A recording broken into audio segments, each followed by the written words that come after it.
If 2 cos x का box मतलब greatest integer function define किया गया है, ग्रेटेस्ट इंटीजर फंक्शन, तो box of 2 cos x plus box of sin x equal to -3, then the range of the function f(x) equal to sin x plus √3 cos x in 0 to 2 pi is. ये जो function f(x) का range बताना है जब 2 cos x का box plus sin x का box equal to -3 है।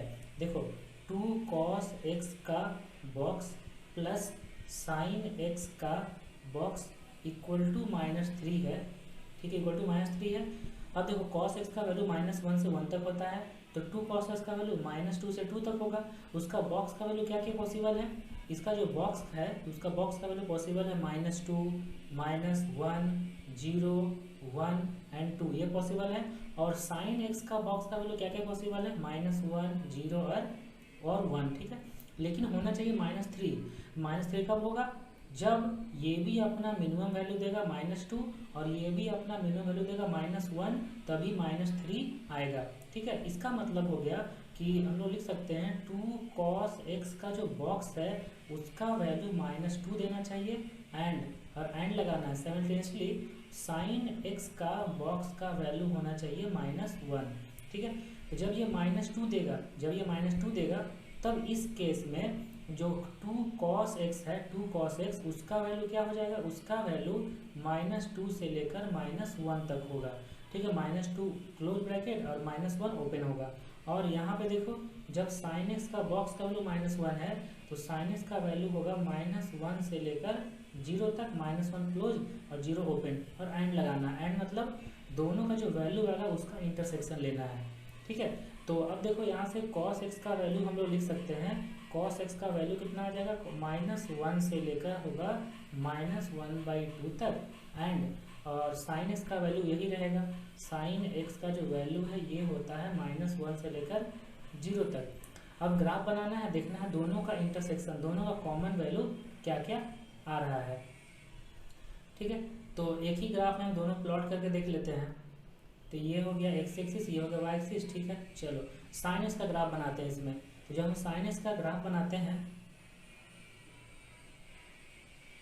और क्वेश्चन में दिया हुआ है कि 0 से 2 पाई तक देखना है, 0 से 2 पाई तक, इसलिए हम लोग 0 से लेकर 2 पाई तक ही sin x का ग्राफ बनाए हैं। तो 0 से 2 पाई तक हो गया, -1 से 0 होना चाहिए, ठीक है, -1 0 होना चाहिए। तो ये है -1, यहाँ पे -1 से 0 होना चाहिए।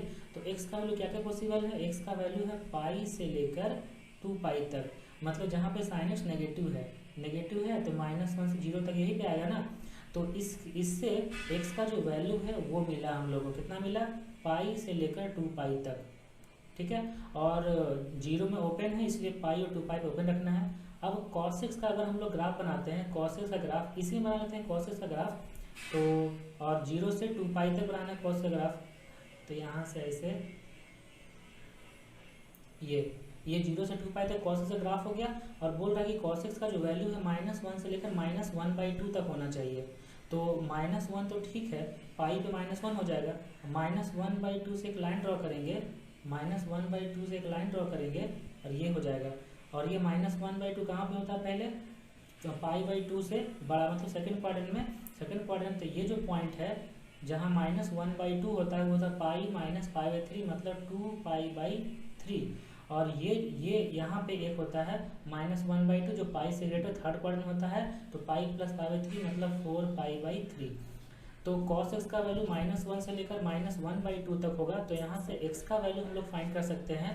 तो x का जो वैल्यू है वो यहाँ पे आ रहा है 2 पाई/3। और देखो इक्वल टू दो, यहाँ -1 में इक्वल है ना, -1 तो पाई पे होता है और -½ पर ओपन है, इसलिए 2 पाई/3 और 4 पाई/3 पर ओपन रहेगा।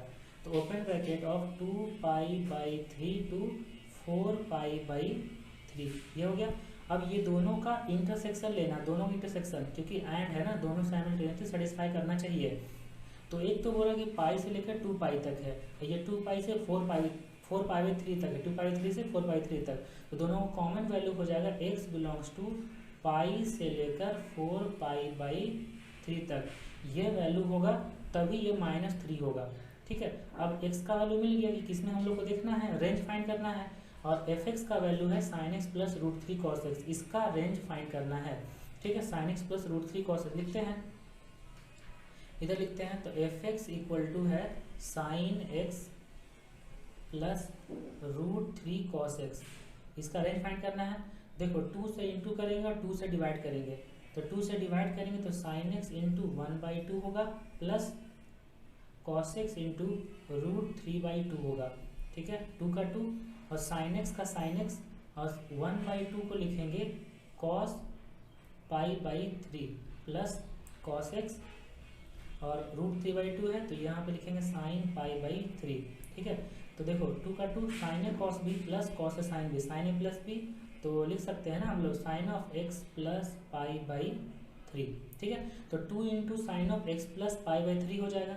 अब x का वैल्यू पाई से लेकर 4π/3 तक है तो x प्लस π/3 का वैल्यू कहाँ से कहाँ तक होगा, ये हो जाएगा पाई प्लस π/3 से लेकर 4π/3 प्लस π/3 तक।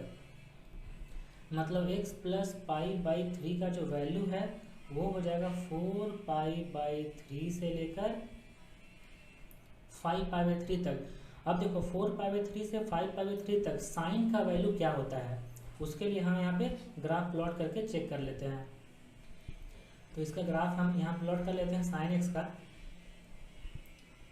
तो साइन एक्स का ग्राफ कहाँ से कहाँ तक हम लोग देखना है, 4π/3 से लेकर 5π/3 तक हम लोग साइन एक्स का ग्राफ बना लेते हैं 0 से 2π तक, इसी में आ जाएगा वो।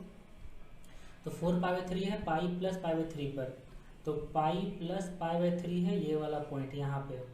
ठीक है, ये वाला है 4π/3 और 5π/3 है 2π माइनस π/3 यहाँ पे होगा, ये है 5π/3। ठीक है, तो पाई प्लस π/3 पर पाई प्लस π/3 वैल्यू कितना होगा, माइनस रूट 3/2 होगा और 2π माइनस π/3 कितना होगा, 2π माइनस π/3 करेंगे ना तो ये भी हो जाएगा माइनस रूट 3/2। तो ये तो वैल्यू माइनस रूट 3/2 हो रहा है ना, तो बीच में ये जो पॉइंट आ रही है -1 आ रहा है।